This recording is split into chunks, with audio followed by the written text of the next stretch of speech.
कहानी की शुरुआत में हम कुछ डाकुओं को देखते हैं जो एक कार का पीछा कर रहे थे। क्लोरा नाम करके एक लड़की को दिखाया जाता है जो उस कार को ड्राइव कर रही थी। अब डाकू इनका पीछा कर रहे थे और इनकी कार जा करके एक जगह पर फंस जाती है। तभी यहाँ पर फ्रेड नाम करके एक इंसान की एंट्री होती है और वो क्लोरा से कहता है कि मेरे कार में आ जाओ। तो क्लोरा कहती है कि मैंने 3000 वैक्सीन को कार में रखा है, मैं इसे छोड़ करके नहीं जा सकती हूँ। इसके बाद फ्रेड अपनी कार से क्लोरा के कार को धक्का लगा करके उसे निकालता है और ये लोग डाकुओं से भागते हुए अपने कस्बे के अंदर पहुंच जाते हैं। इसलिए अब डाकुओं को यहाँ से लौट करके वापस भागना पड़ जाता है। लेकिन इन लोगों के बीच में फायरिंग हो रही थी और एक गोली जा करके गैस पॉकेट में लग जाती है, लेकिन इसके बारे में इन लोगों को नहीं पता था। अब क्लोरा वैक्सीन लेकर के सही सलामत कस्बे के अंदर आ जाती है, जिसके बाद फ्रेड कहता है कि तुम्हें ऐसा जोखिम भरा काम नहीं करना चाहिए। दरअसल ये दोनों ही एक दूसरे से बहुत प्यार करते हैं और इसीलिए फ्रेड क्लोरा की फिक्र करता है। यहाँ हम देखते हैं कि इनके कस्बे के अंदर लगभग हजारों लोग रहते हैं। अब यहाँ पर सीन कट होता है और हमें कुछ साल पहले का सीन दिखाया जाता है। यहाँ हम फ्रेड को देखते हैं जब वो ड्राइविंग का काम करता था।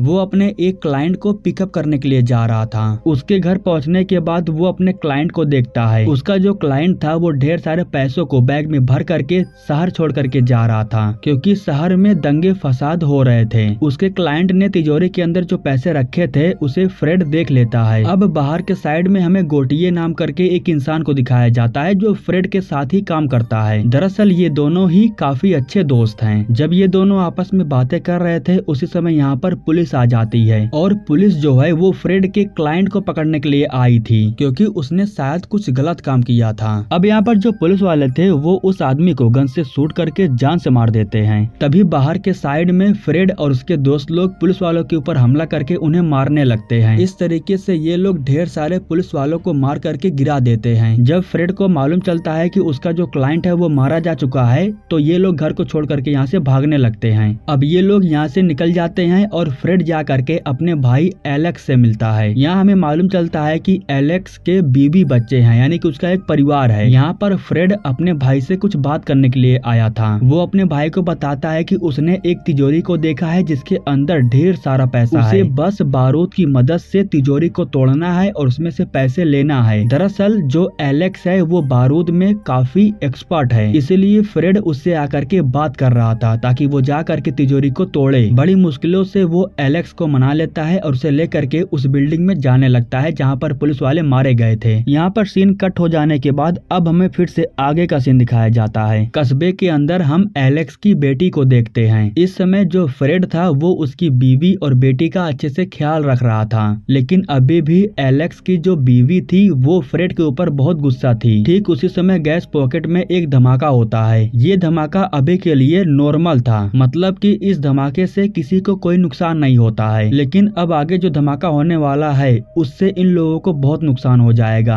अब यहीं पर हमें पास ही के एक जेल को दिखाया जाता है जहाँ पर एलेक्स के जैसे ही बहुत सारे कैदी बंद थे और यहाँ पर एलेक्स को कैदियों के साथ में फाइट करना पड़ रहा था। दरअसल यहाँ के जो पुलिस वाले थे वो एलेक्स से जबरन फाइट करवा रहे थे। वो फाइट करना तो नहीं चाहता है, लेकिन खुद जिंदा रहने के लिए वो फाइट करता है और ये बात पक्की है कि जो भी बॉक्सर उससे लड़ा है वो हार गया है। और फाइट खत्म हो जाने के बाद सभी कैदियों को फिर से जेल के अंदर ले जा करके बंद कर दिया जाता था। ये जेल अंडरग्राउंड में बना हुआ था। अब यहाँ पर हमें ये मालूम चलने वाला है कि आखिर एलेक्स जेल में आया कैसे। दरअसल उस रात एलेक्स जब अपने भाई के कहने पर घर के अंदर चोरी करने के लिए गया था, तब एलेक्स तिजोरी को तोड़ने के लिए ऊपर चला गया था, लेकिन जो फ्रेड था वो नीचे आ गया था नजर रखने के लिए। और यहाँ पर कुछ ही समय के बाद आर्मी की पूरी फोर्स आ जाती है। दरअसल यहाँ पर पुलिस वाले मारे गए थे और ये खबर ऑफिस तक चली गई थी। जैसे ही एलेक्स टाइम बॉम्ब सेट करता है उसी समय यहाँ पर आर्मी आकर के पकड़ लेती है उसे, और ठीक उसी समय वो जो टाइम बॉम्ब था वो फूट जाता है, जिसकी वजह से कुछ और आर्मी ऑफिसर मारे जाते हैं। इसके बाद जब आर्मी उसे उठा कर लेके जा रही थी तब यहाँ पर फ्रेड उसे जाता हुआ देखता है, लेकिन वो कुछ नहीं कर पाता है और यही वजह है कि आज तक एलेक्स जेल के अंदर बंद पड़ा हुआ है। सीन कट होता है और हमें मैरी नाम करके एक लड़की को दिखाया जाता है। अब बात ऐसी है कि गैस पॉकेट में गोली लगने की वजह से उसमें से आग निकलना शुरू हो गया था। गैस पॉकेट नीचे कुएं तक फैला हुआ था। इसी वजह से उस आग को शांत करना बहुत ही ज्यादा जरूरी हो गया था। अगर सही समय पर उस धमाके को नहीं रोका गया तो कस्बे के साथ साथ कुआं भी बर्बाद हो जाएगा, और अगर धमाका हुआ तो वैसे भी भी कस्बे के अंदर रहने वाले 5000 लोग मारे जाएंगे। अब इस आग को नाइट्रो की मदद से शांत किया जा सकता था। अब इसलिए जो मैरी थी वो फ्रेड से बात करने के लिए आती है। मैरी उसे बताती है कि अगर आग को नहीं बुझाया गया तो एक तेज धमाका होगा, धमाके की वजह से पूरा कस्बा बर्बाद हो जाएगा, सभी लोग मारे जाएंगे। उस आग को शांत करने के लिए हमें 100 किलो नाइट्रो की जरूरत है। सारा नाइट्रो सोलर पैनल के एरिया में रखा हुआ है जो कि यहाँ से 800 किलोमीटर की दूरी पर है। अगर तुम हमारे लिए नाइट्रो लेकर के आते हो तो मैं तुम्हारे भाई को जेल से रिहा करवा सकती हूँ, क्योंकि इस काम को पूरा करने के लिए हमें तुम्हारे भाई की भी जरूरत है। यह सुनने के बाद एलेक्स की जो बेबी थी वो फ्रेड से कहती है इन लोगों की बात मान करके इनका काम पूरा करके अपने भाई को बचा लाओ। इसी के साथ मैरी ये भी कहती है कि वो इनके पूरे परिवार को खर्चा देगी और यहाँ से निकालने में इनकी हेल्प भी करेगी। यहाँ पर हमें मालूम चलता है कि फ्रेड इस काम को अकेला नहीं करने वाला है, बल्कि क्लोरा भी उसके साथ में है, क्योंकि क्लोरा वैक्सीन लाने के लिए राजधानी में आती जाती रहती थी, इसीलिए उसे रास्तों के बारे में अच्छे से पता है। अगले सीन में हमें एलेक्स को दिखाया जाता है। जेल के वार्डन को ढेर सारे पैसे देने के बाद ये लोग एलेक्स को छुड़ा लेते हैं और उसको लेकर के उस जगह पर जाते हैं जहाँ पर ट्रक रखा गया था। कुछ समय के बाद यहाँ पर फ्रेड भी अपने दोस्तों के साथ आता है, लेकिन भाई साहब जब यहाँ पर एलेक्स अपने भाई को देखता है ना, वो उसके ऊपर गुस्सा हो जाता है और उसके साथ फाइट भी करने लगता है। अब देखो यार, भाई होने के नाते उसका इतना हक था कि वो ऐसा करे, क्योंकि वो इतने सालों तक जेल के अंदर सड़ रहा था सिर्फ और सिर्फ अपने भाई की वजह से। खैर अब कुछ समय के बाद जब मामला शांत हो जाता है तब गोटिये इन लोगों को नाइट्रो दिखाता है। अब एलेक्स को तो अच्छे से पता है कि ये नाइट्रो क्या चीज है, लेकिन बाकियों को नहीं पता था। ये बताने के लिए एलेक्स एक तिनका जैसा बूंद बाहर निकालता है और नीचे फेंक देता है, जिसकी वजह से एक तेज धमाका होता है और सभी लोग डर जाते हैं। और अब यहाँ पर सभी लोगों को मालूम चलता है कि नाइट्रो ऐसा भी काम कर सकता है। और फिलहाल इन लोगों को लगभग 200 किलो नाइट्रो लेकर के आना है। ये लोग 2 ट्रक लेकर के जाने वाले थे और इन लोगों को बड़ी सावधानी बरतनी होगी। अब पूरी तैयारी कर लेने के बाद ये लोग यहाँ से रवाना होने लगते हैं। एक ट्रक को एलेक्स चला रहा था और दूसरे को फ्रेड, और बाकी के जो लोग थे वो कार और बाइक से इनके आगे पीछे थे। फिलहाल इन लोगों के पास लगभग अभी भी 20 घंटे का समय है। 20 घंटे के अंदर इन लोगों को नाइट्रो लेकर के आना है और गैस पॉकेट के पास रखना है। बॉर्डर के पास इन लोगों की थोड़ी बहुत चेकिंग होती है, इसके बाद इन लोगों को यहाँ से भेज दिया जाता है। ये लोग रात भर ड्राइव करते हैं और अगले दिन सुबह में ये लोग पहाड़ी इलाकों से होकर के गुजर रहे थे। 12 घंटे बचे हुए थे और फाइनली ये लोग उस जगह पर जाकर के पहुंच जाते हैं जहाँ पर नाइट्रो रखा हुआ है। वहाँ पहुँच जाने के बाद अब सिर्फ ट्रक के ड्राइवर ही अंदर जा सकते थे। उन्हें ही अंदर जा करके नाइट्रो लेकर के आना था। एक सिर्फ बाइक वाला था जो इनके साथ अंदर जाता है बॉडीगार्ड को शांत करने के लिए। ये लोग बॉडीगार्ड को बांध देते हैं और इसके बाद नाइट्रो को बाहर निकालने लगते हैं और बड़ी सावधानी से एक एक करके नाइट्रो को ट्रक के अंदर रखने लगते हैं। इनकी एक गलती और सब कुछ तबाह हो सकता है। नाइट्रो जब भर जाता है तब आखिरी में फ्रेड कहता है कि अब उसे लाने की जरूरत नहीं है। इसके बाद जो एलेक्स था वो एक नाइट्रो को बाहर ही रख करके यहाँ से जाने लगता है। ये लोग जब ट्रक को लेकर के बाहर निकल जाते हैं तो जो बाइक को ड्राइव कर रहा था वो अंदर ही था। उसकी फाइट बॉडीगार्ड के साथ में होने लगती है और गलती से नाइट्रो नीचे गिर जाता है और उस नाइट्रो की वजह से यहाँ पर सब कुछ बर्बाद हो जाता है। हालांकि ये दोनों भाई ट्रक को लेकर के बाहर आ गए थे, लेकिन इनका जो एक आदमी था बाइक वाला वो मारा जा चुका था। खैर अब ये लोग उस बात को इग्नोर करते हैं और आगे बढ़ते हैं। इनके पास पूरे 10 घंटे का समय बचा हुआ था। ये लोग जब पहाड़ी इलाकों में पहुंच जाते हैं तो वहाँ पर ये लोग देखते हैं कि चेकिंग हो रहा था और ये चेकिंग करने वाले लोग कोई पुलिस या आर्मी के जवान नहीं थे, बल्कि डाकू लोग थे। दरअसल ये डाकुओं का इलाका है और यहाँ पर उनका ही राज चलता है। डाकू का जो सरदार था वो गोटिये से पैसे मांगता है और इसके बाद ये लोग यहाँ से जा सकते थे, लेकिन गोटिये पैसे नहीं देता है और उस समय जो मोरिस था वो बाहर आ जाता है। मोरिस को खतरे के बारे में मालूम चल गया था। वो बाहर आकर के कहता है कि हम दवाई लेकर के जा रहे हैं, हमें जाने दो वरना बहुत से लोग मारे जाएंगे। ठीक उसी समय जो एलेक्स था वो डाकुओं के सरदार को पकड़ लेता है और उसके हाथ में एक बॉम्ब था। सब कुछ कंट्रोल में था, लेकिन तभी गोटिये डाकू के एक आदमी को शूट कर देता है, जिसकी वजह से इन लोगों के बीच में फायरिंग शुरू हो जाती है और ढेर सारे लोग मारे जाते हैं। इस दौरान मोरिस को भी गोली लग जाती है, वो भी मारा जाता है। क्लोरा उसके पास आकर के उसे उठाने की कोशिश कर रही थी, लेकिन वो मारा जा चुका था। अब इन लोगों ने सारे डाकुओं को मार दिया था और अपनी गाड़ी में बैठने के बाद यहाँ से जाने लगते हैं। क्लोरा को बहुत दुख हो रहा था क्योंकि उसका एक दोस्त मारा जा चुका था।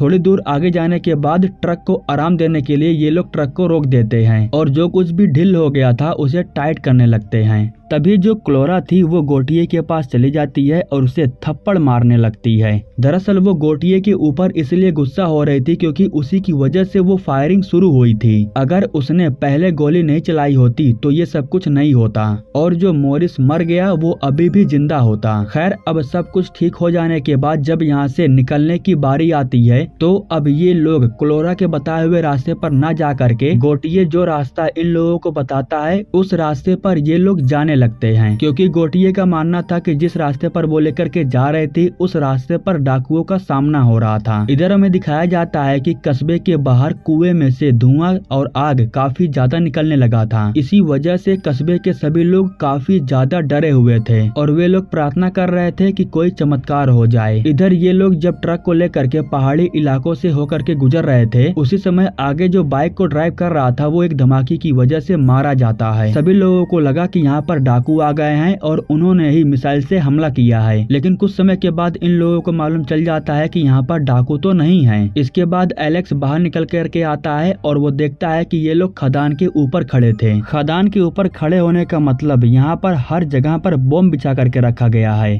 अब इन सारे बम को ढूंढने के लिए एलेक्स जंजीर को लेकर के आता है। उस जंजीर से वो कुछ बनाता है और उसे बनाने के बाद बम को ढूंढने लगता है और इस तरीके से ढूंढते हुए इन लोगों को पहला बम मिल जाता है। एलेक्स आराम से उस बम को उठाता है और उसे ले जा करके बाहर कहीं साइड में रख देता है। इसके बाद ये लोग फिर से बम को ढूंढना शुरू कर देते हैं। तभी फ्रेड को एहसास होता है कि अब उसका पैर एक बम के ऊपर जा चुका है। एलेक्स उसके पैर के पास आकर के मिट्टी को साफ करके उस बम को देखने लगता है। इसके बाद उसे मालूम चलता है कि इस बम को डिफ्यूज नहीं किया जा सकता है। इसके बाद एलेक्स कहता है कि अपना हाथ मुझे दो, मैं तुम्हें बचा लूंगा। हालांकि फ्रेड ऐसा नहीं करना चाहता था, लेकिन भाई के कहने पर वो अपना हाथ अपने भाई के हाथ में दे देता है। इसके बाद इन्हें मालूम चलता है कि वो कोई असली बम नहीं बल्कि नकली बम था। वो बम इसलिए रखा गया था ताकि वे लोग शिकार को पकड़ सकें। अब फाइनली इनके पास समय बहुत कम बचा हुआ था। इनके पास 2 ट्रक था, यानी कि दोनों ट्रक में 100-100 किलो नाइट्रो रखा गया था। अब ये लोग जल्दी पहुंचने के लिए अपने अपने रास्ते को चेंज कर देते हैं, जैसे कि फ्रेड के साथ में गोटिये हो जाता है और ये लोग अलग रास्ते से होकर के जाने लगते हैं। एलेक्स के साथ में क्लोरा थी और ये लोग भी अलग रास्ते से होकर के जा रहे थे। अब इधर जो फ्रेड था वो अपनी ट्रक को लेकर के एक जगह पर पहुंच जाता है। उस जगह पर ढेर सारा ऑयल गिरा हुआ था और ऐसा लग रहा था कि यहाँ से ट्रक पार नहीं हो सकता है, लेकिन फ्रेड अंदर जाकर के देखता है। इसके बाद उसे मालूम चलता है कि वो ट्रक को आराम से पार कर सकता है। इसके बाद फ्रेड जा करके ट्रक को ड्राइव करता है और वो बड़े ही आराम से ट्रक को निकाल लेता है। जैसे ही ट्रक पार होती है तो यहाँ पर जो गोटिये था वो फ्रेड के ऊपर गन तान देता है और वो फ्रेड को शूट करके उसे मार देता है। दरअसल ट्रक को पहुँचाने के बाद इन्हें पैसे मिलने वाले थे, लेकिन अब जो गोटिये था वो सारे पैसे को अकेले लेना चाहता था, इसलिए उसने ऐसा किया। अब कुछ समय के बाद एलेक्स भी ट्रक लेकर के इसी जगह पर आकर के पहुँच जाता है और यहाँ पर उसे मालूम चलता है कि उन लोगों ने ट्रक को सही सलामत पार कर लिया है। इसीलिए इन लोगों के अंदर भी कॉन्फिडेंस था और ये लोग भी आराम से ट्रक को पार कर लेते हैं। उसी समय ये लोग उस दूसरे ट्रक को देखते हैं जो पहाड़ी से होकर के जा रहा था। उस ट्रक को गोटिये चला रहा था और उसका जो गियर था वो फंस जाता है। गियर फंसने की वजह से बैलेंस बिगड़ जाता है और उस ट्रक का बहुत ही बुरी तरीके से एक्सीडेंट हो जाता है। अब इन दोनों को यही लग रहा था कि उस ट्रक में फ्रेड भी था जो कि मारा जा चुका है, लेकिन उसी समय दूर से एक इंसान इन दोनों को पुकारता है। जैसे ये लोग भाग करके वहाँ पर जाते हैं तो इन लोगों को फ्रेड दिखाई देता है जो कि बेहोशी की हालत में पड़ा हुआ था। यहाँ पर ये आदमी इन लोगों को बताता है कि इसका जो साथी था उसी ने ही इसको गोली मारी है। फ्रेड अभी भी होश में था और वो सांसें भी ले रहा था। इन लोगों के पास पूरे 1 घंटे बचे हुए थे। ये लोग फ्रेड को ट्रक में बैठाते हैं और उसे लेकर के जाने लगते हैं। अब जैसे ही एलेक्स की बीवी उसे देखती है तो वो बहुत खुश हो जाती है। यहाँ पर मैरी भी थी जो एलेक्स की बीवी के ऊपर गन तान रखी थी। दरअसल मैरी इन लोगों को बताती है कि जो लोग नाइट्रो को ले जा करके गैस पॉकेट के पास रखने वाले थे वे लोग यहाँ से जा चुके हैं, इसीलिए अब तुम में से ही किसी को